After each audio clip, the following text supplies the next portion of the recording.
affiliated with this university and holds a PhD in organization behavior and leadership, boasting extensive teaching and industry experience. He worked as an independent director in various companies around Pakistan. His academic journey spans in notable institutions including IBA Karachi, Sukkur IBA University, where he has served as an associate professor and head of Case Research Center. In your big round of applause, the next keynote speaker that I would like to invite on stage is Dr. Wahid Ali Umrani. Umrani sir, please.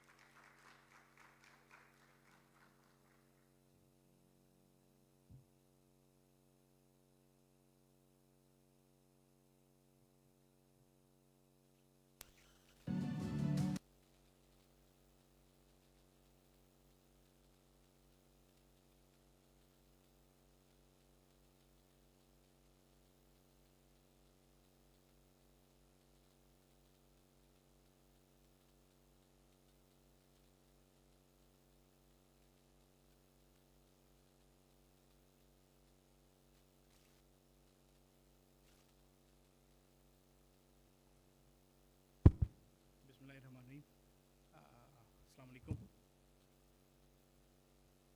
It's an honor to be here. I share a lot of memories with Sukkur IBA, and indeed it's a place where I started my teaching journey. So I feel a little bit more emotional today.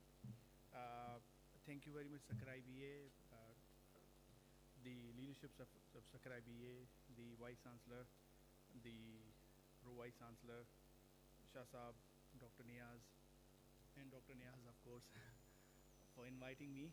It's a pleasure to be here. I know it's a very difficult time, and they put me into a situation where I think it's difficult to speak. What I'm going to talk today is about navigating modern day leadership challenges, and I would like to emphasize a little bit about on the challenges that are associated with the current times. So, in order to begin with this, I would like to start with a very short video for which I need your attention.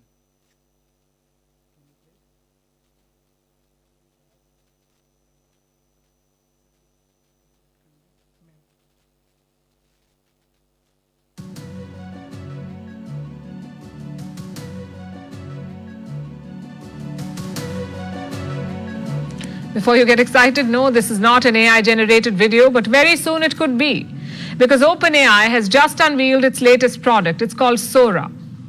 Now, the word is derived from Japanese. It means sky. And what does it do? Sora can create videos based on your text prompts, like the one we just showed you. OpenAI has given some examples. We'll show you the prompt and then the video. A movie trailer featuring the adventures of a 30-year-old spaceman wearing a wool-knitted motorcycle helmet. Now that's very specific. I'm sure no such video has ever been shot. So let's look at Sora's output.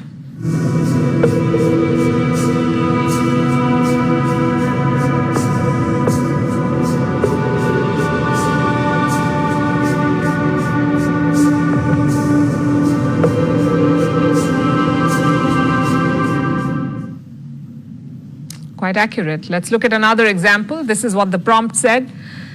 A stylish woman walks down a Tokyo street filled with warm, glowing neon and animated city signage. She wears a black leather jacket, a long red dress, and black boots, and carries a black purse. Again, very specific. Take a look at Sora's output.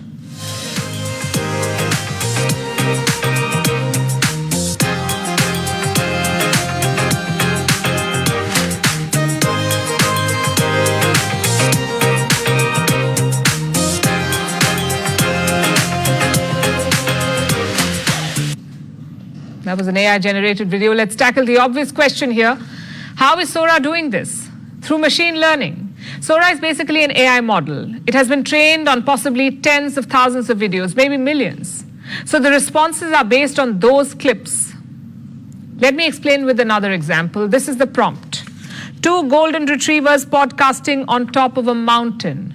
Look at Sora's output. Sora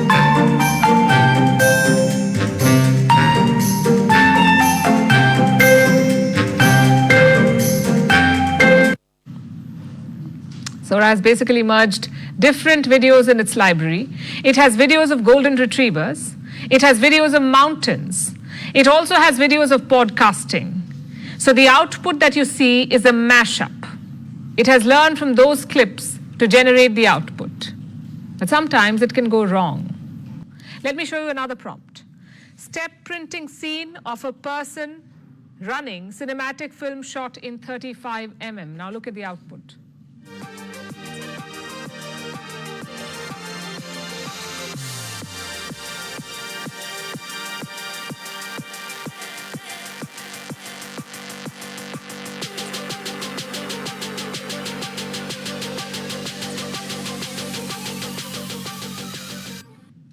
Clearly, that's impossible.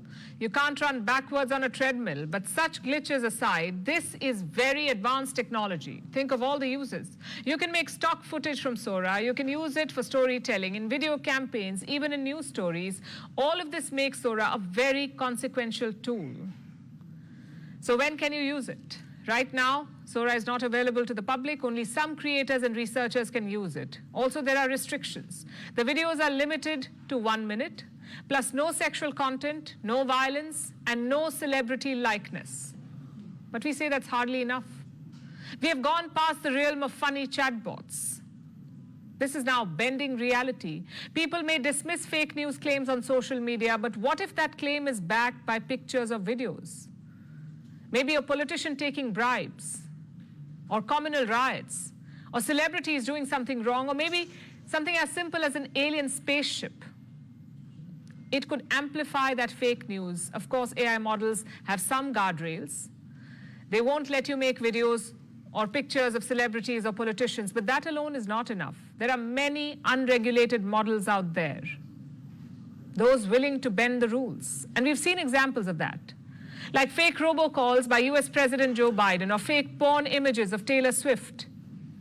So what's the solution to these problems? Well, tech companies say they're on it. A global accord is in the works. It attempts to limit disinformation and fake news from AI. And how will it do that? Among many things, with a watermark. If every AI image or video has a watermark, you can distinguish them. Sora videos do have them. You can see the watermark on the bottom right. It's a stopgap measure until more rules come in, which raises the bigger question, where does AI go next? Well, you know the rule about technology. It keeps getting better, whether you like it or not. Soon, such AI videos may become indistinguishable from real ones. And when that happens, we need rules. Companies alone cannot guarantee safety in the age of artificial intelligence. Governments must take the lead. Whether it's watermarks or digital signatures or stricter terms of use, and the window is very small. Just think back to ChatGPT. It was launched in 2022, but now the market is filled with text-based AI models. There are many others who are doing the same thing. Chances are Sora will go the same way. Before you know it, similar models will be everywhere, which is why regulation is urgently needed. I know world leaders have a lot on their plate, but they would be wise to see samples of Sora. That should tell them how urgent it is. Thank you for your patience. So I once was talking to a colleague and I said, let's talk about a presentation in an audience, and he said, it's not a problem if you have to give a 20 minutes talk, you need to play a video for 18 minutes and that's all. So maybe for a while I was using the same.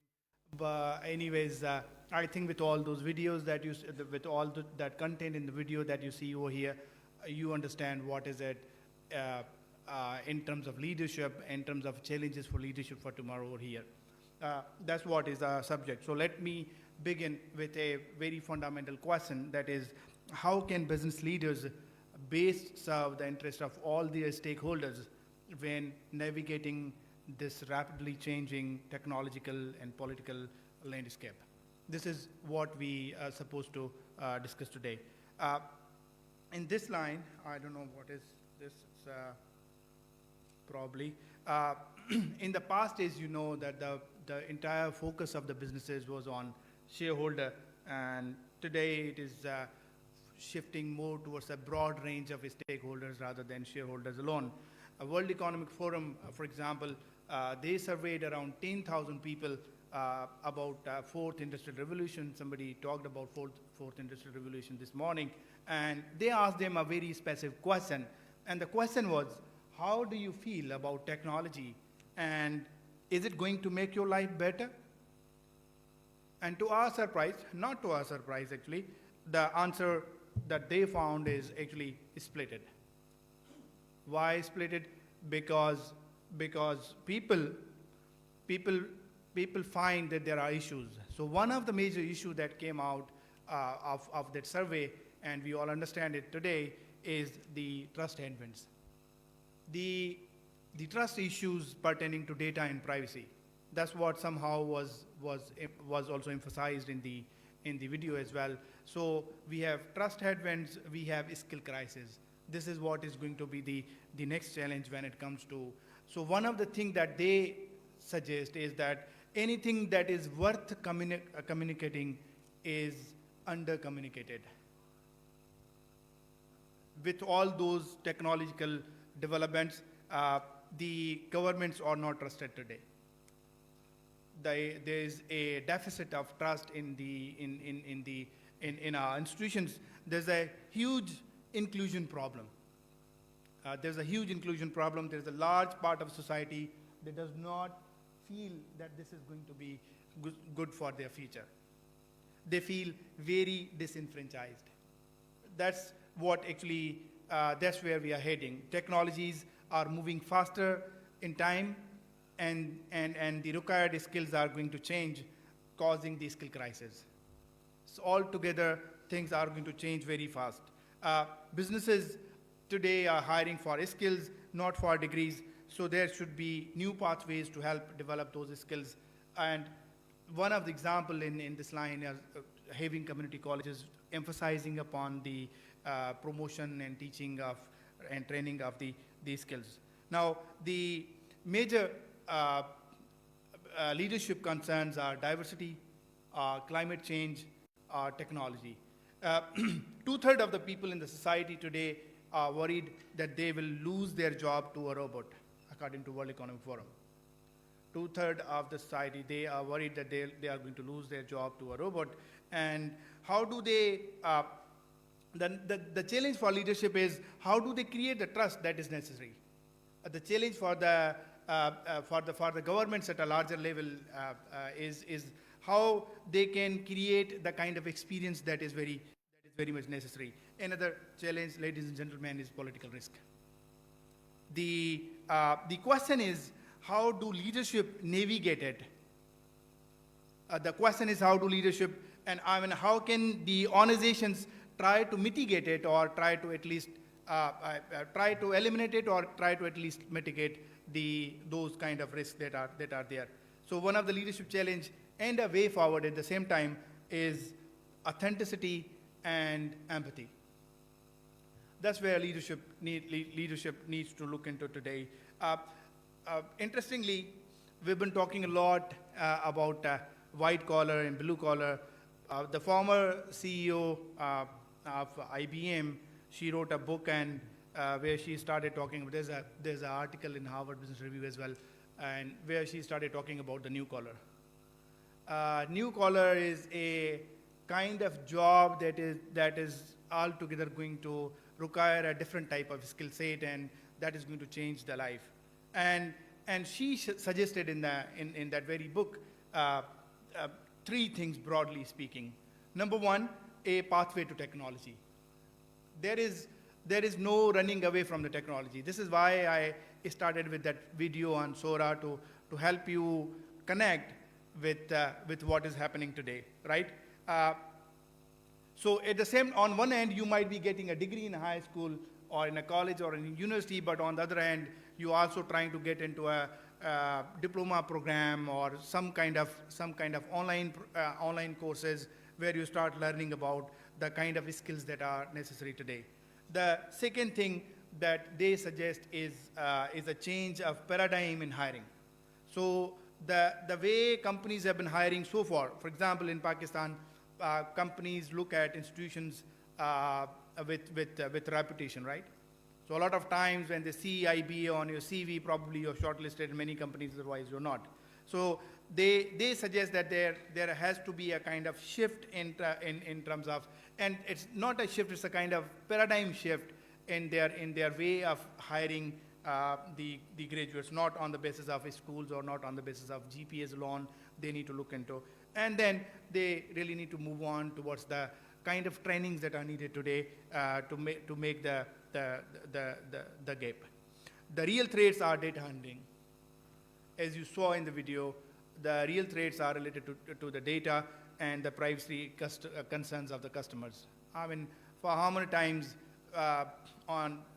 you share your number and you start getting a lot of marketing messages and that are unnecessary. And this is what customers are facing. Technology is baseline for winning.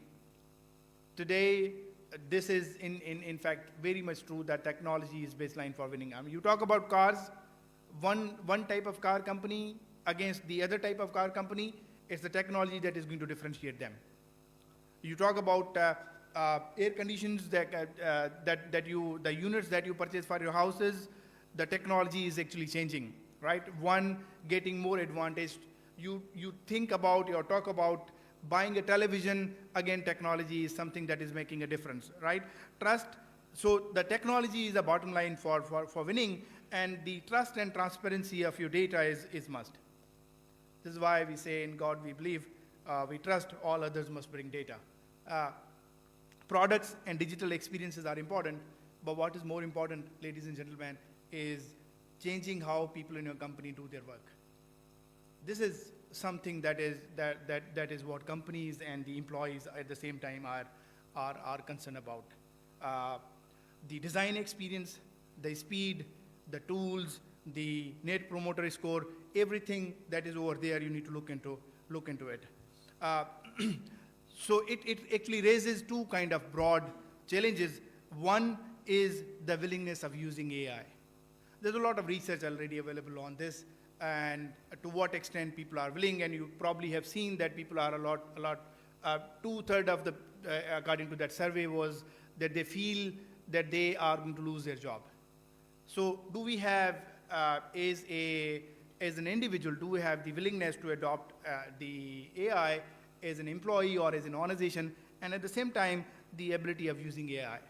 So there are two different questions, right? And the first probably is going to impact very significantly the ability to use or ability to learn. Another leadership challenge today is diversity. Diversity is a fact. Inclusion is a choice. This is how we see it. So there are two strong points. One, the companies need to declare their principles and principles around data, and these companies, they have to be willing to be audited and accountable to them. That's one thing that is a concern for everybody. If the companies will have to take responsibility for everything over there, and at the same time, what most of the CEOs suggest is a precision regulation, right? It's regulation, but very specific, very precise, where this is where governments come in, right?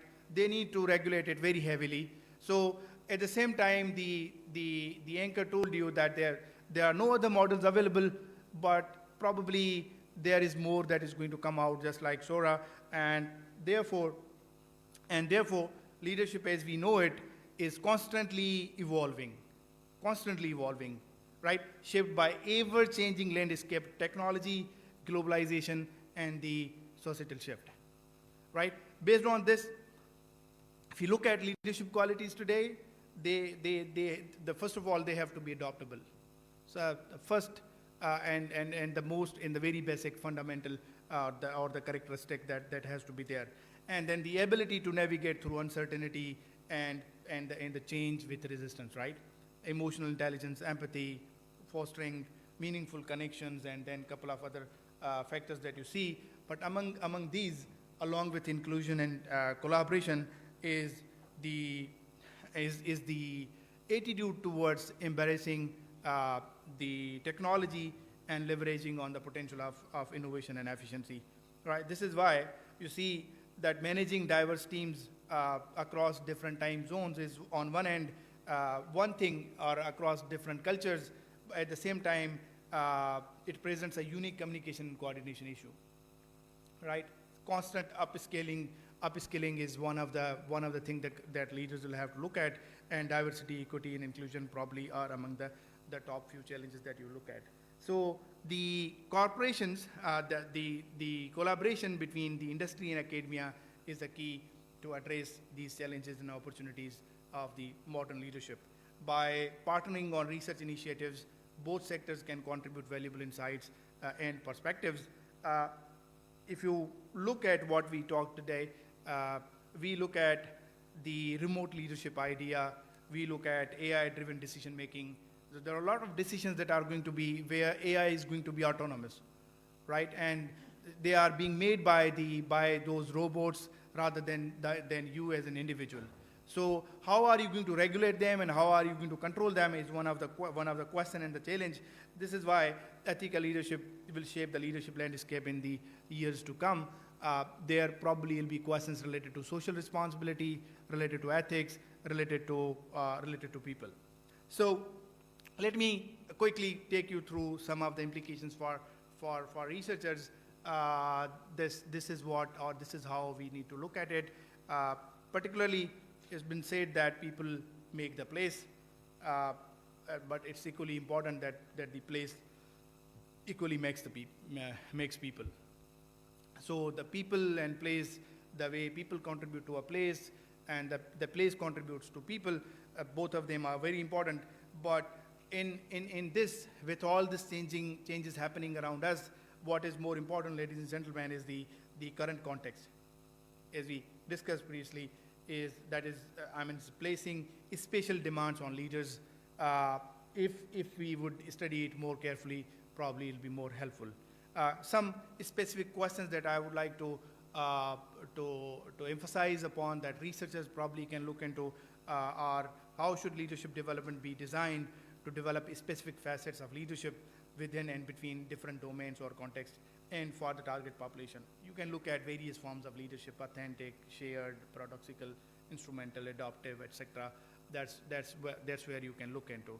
Similarly, how can theories about leadership be translated into a leadership development interventions to foster different leadership orientation and leadership styles? Again, there are various aspects: social identity aspect, categorization aspect, leader-member exchange aspect of this, and probably leader identity, etc., that you can look into. Another important question for us is how do various mechanisms drive or contribute to the development of leadership? Probably this is where you can look into social learning processes and the self-fulfilling prophecies, and etc. How is development different depending on the context? Probably that will also be a challenge, interesting question where you can look at it from the time frame perspective or from the change perspective, and how can leadership development programs utilize such technologies to enhance the development.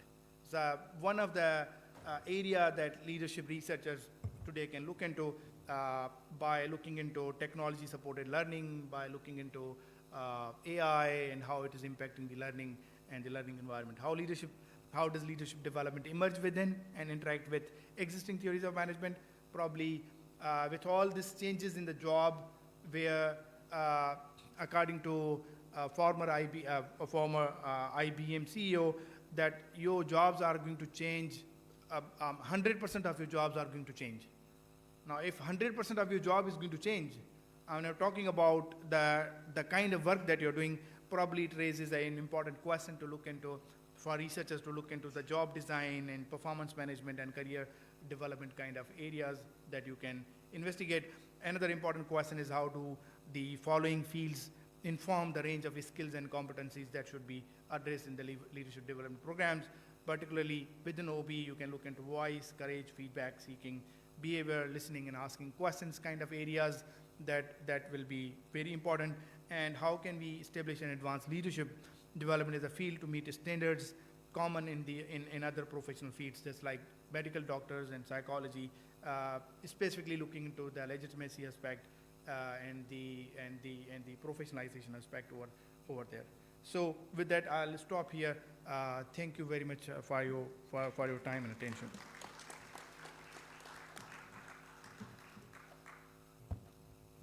Thank you. Thank you, Vaisab. So nice of you. Ladies and gentlemen, hence we are done with the keynote speakers of the day. Now I would request Honorable Chief Guest, Professor Dr. Nadeem Javed to come on the stage to distribute the shields. And along with him, may I request our Pro Vice Chancellor, Professor Dr. Mir Mohammad Shah, to join him on the stage.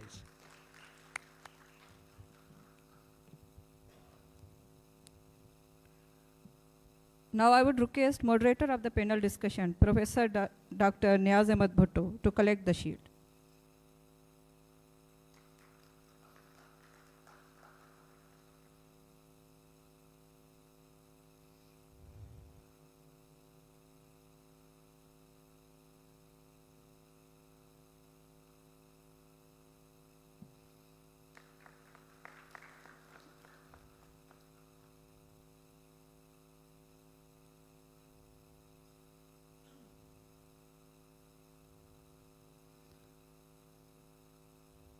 Now, I would request Dr. Waheed Ali Umrani to collect the shield from our chief guest.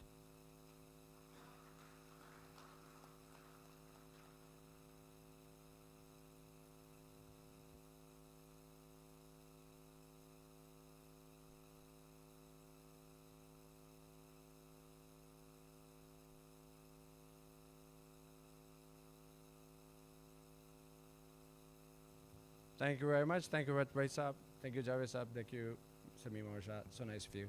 All right, with us, we end our keynote sessions for today. We will have the parallel sessions in Academic Block 3. I would request all of you to join us in different parallel sessions. You have the schedules with you already. Feel free to join any session. There would also be a book launch ceremony in room 106. You are free to join that as well. And please do not forget to join us at 7 o'clock for the gala dinner at the Central Canteen. Thank you very much.